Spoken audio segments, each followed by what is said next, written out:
상대는 진짜 생각보다 당황할 거예요. 전혀 우리가 이렇게 반응할 거라고 생각 못 했거든. 이게 진짜 제대로 먹혀요. 남자는요, 이상한데? 이렇게 생각할 수밖에 없어요. 사연 한번 읽어볼게요. 궁금한 게 있습니다. 헤어진 지 3일 정도고 카톡이랑 전화를 받아주긴 하는데 이게 편한 사이가 될 것 같아서 연락 끊을 예정이에요. 최소 한 달 이상이요. 그럼 마지막으로 어떤 내용의 카톡을 남겨놔야 할까요? 이런 내용이 들어왔어요. 오케이, 바로 파악 끝났어. 남자가 갑자기 헤어짐을 이야기하든 아니면 미리미리 식어가는 모습을 우리에게 보여주면서 헤어짐을 이야기하든요, 헤어지자마자 후련하다 이런 남자는 사실 거의 없어요. 원래 헤어짐을 고한 쪽도 그리고 당한 쪽도 다음날 아침에 맨날 오던 카톡이 없으면 허전한 거든요. 매한가지거든. 그리고 헤어짐의 순간에 대부분의 남자들은 단호할 거예요. 애매하게 헤어지는 게 맞는지 잘 모르겠지만 그래도 헤어지는 게 맞는 것 같아, 이런 사람은요 별로 없어요. 사실 되게 당연해요. 헤어짐을 대충 이야기하는 사람은 없거든요. 그 결정이 서로의 관계를 이제 그만하자는 건데 단호하지 않는 게 이상해요. 되게 중요한 결정이잖아요. 그러니까 우리가 알아야 할 건요, 헤어지는 그 순간 또는 썸이 끝나는 그 순간 상대방은 절대 쉽게 생각하고 이야기한 것은 아니다, 심사숙고하고 결론을 내린 거다라는 점. 그런데 이제 우리는 여러분이 그 이야기를 들으면요 충격을 받을 수밖에 없어요. 나는 아직 마음의 준비가 안 되는걸? 그런데 상대는 이미 마음 정리를 다 해버렸네. 솔직히 야속하기도 하고 밉기도 한데 일단 헤어지는 건 너무 싫고 말도 안 된다고 생각을 할 거예요. 그래서 이런 경우 대부분의 사람들이 하는 것은 매달리기, 잡기, 내가 고쳐볼게, 바뀌어볼게, 집을 찾아가거나 장문의 카톡을 보내기 등등 자신의 진심을 보이는 방법을 많이 사용해요. 일단 지금 상황에서 내가 할 수 있는 최선의 방법이라고 생각을 하거든. 그런데 냉정하게 이건요 사실 역효과가 날 확률이 매우 높아요. 남자의 머릿속에는요 이미 여자의 이런 반응까지 예상 시나리오에 있는 경우가 많아요. 그리고 이게 과해지면, 그러니까 매달리는 느낌이 과해지면요 오히려 질려버리는 거죠. 안 좋은 상황을 더 안 좋게 만드는 거예요. 자, 그럼 어떻게 해야 하느냐, 지금부터 두 가지를 이야기를 할 건데, 만약 이런 상황이 온다면요 큰 대원칙은 우선 잡지 않는 거예요. 잡으면 잡힐 것 같은 케이스도 있어요. 예를 들면 딱 봐도 남자가 헤어짐에 대한 확신이 없는 경우, 이런 경우는 예상보다 빠르게 재회까지 끌고 갈 수 있어요. 이런 경우를 제외하고는 잡지 않는 게 좋아요. 대신 남자가 헤어지고 나서 내 생각이랑 반응이 다른데? 내가 좀 섣불렀나? 이런 생각을 하게 해야 돼요. 그러려면 딱 헤어짐의 그 순간엔 기존의 우리 느낌이랑 다른 느낌을 주는 것에 신경을 써야 돼요. 예를 들면 너랑 만나면서 나도 되게 좋았었어. 덕분에 정말 많이 즐거웠고 행복하기도 했어. 돌이켜보면 후회되는 순간도 있고 잘 못해준 순간도 있었던 것 같아. 이유야 어쨌든 이렇게 솔직하게 말해줘서 정말 고마워. 나도 앞으로 더 멋진 사람이 되도록 노력할 거야. 시간이 흘러서 우리가 감정적으로 조금 차분해지면 그때 같이 편하게 커피 한잔 하자, 이런 느낌인 거죠. 상대는요 생각보다 당황할 거예요. 전혀 우리가 이렇게 반응할 거라고 생각 못 하거든. 그리고 이제 일정 시간, 그 일정 시간은요 사람과 환경마다 좀 달라요. 이 일정 시간이 지났을 때 다시 연락을 해보는 거예요. 잘 지내? 그리고 다시 만나서 기존의 느낌보다 조금 더 성장한 느낌을 주면요 정말로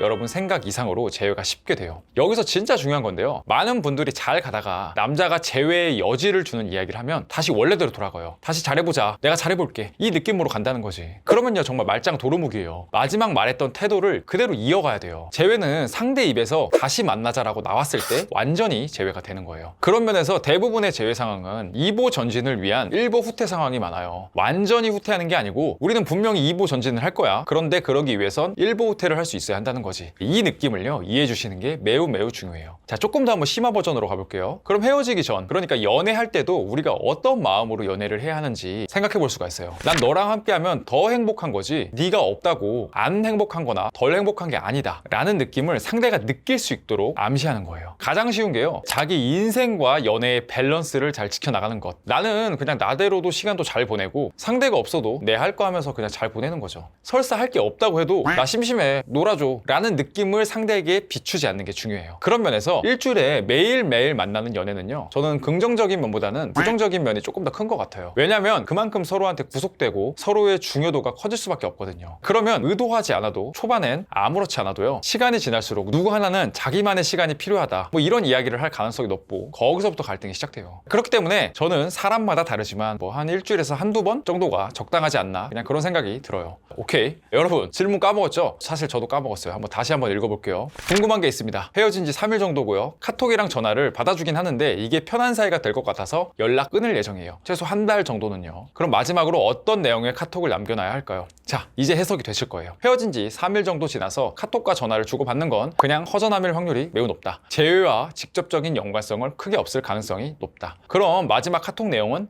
그렇죠, 상대를 붙잡는 말투가 아니라 오히려요, 앞으로 나는 스스로 똑바로 잘 살아갈게, 그리고 우리가 그동안 보낸 시간을 약간 미화할 수 있는 말들. 자, 예를 들면요, 그때 이촌동 걸었을 때 기억나지? 나는 그 추운 날 같이 손 꽁꽁 얼어가지고 오뎅 먹었을 때 정말 사소하지만 그런 추억들이 되게 재밌고 좋았었어. 네, 이런 내용들 눈치채신 분들도 있지만 윤종신의 1월부터 6월까지의 가사 내용이에요. 사람을 미화시킬 수 있는 건요, 막 거창한 게 아니라 우리 둘만의 사소한 기억들, 둘만의 추억들이 훨씬 더 감정을 파고들어요. 이런 느낌들을 잘 조합해서 상대에게 한번 남겨보세요. 1보 후퇴를 하고 2보 전진을 노리는 거죠. 그러면 시간이 지나고 생각보다 훨씬 더 잘 풀릴 확률이 높아질 겁니다. 답변이 충분히 되셨을 거예요. 저희 카페에요, 라방 사연지 작성 란이 있어요. 매주 수요일 저녁 8시에요 저희가 유튜브로 라이브 방송을 진행을 하니까 사연 남겨주시면요, 라방에서 무료로요 피드백을 받아가실 수 있으십니다. 편하게 남겨주시고요, 책임감을 가지고 여러분 도와드릴게요. 자, 오늘 영상은 여기까지예요. 여러분 좋아요, 댓글, 구독, 그리고 알람 설정까지 아시죠? 그럼 안녕.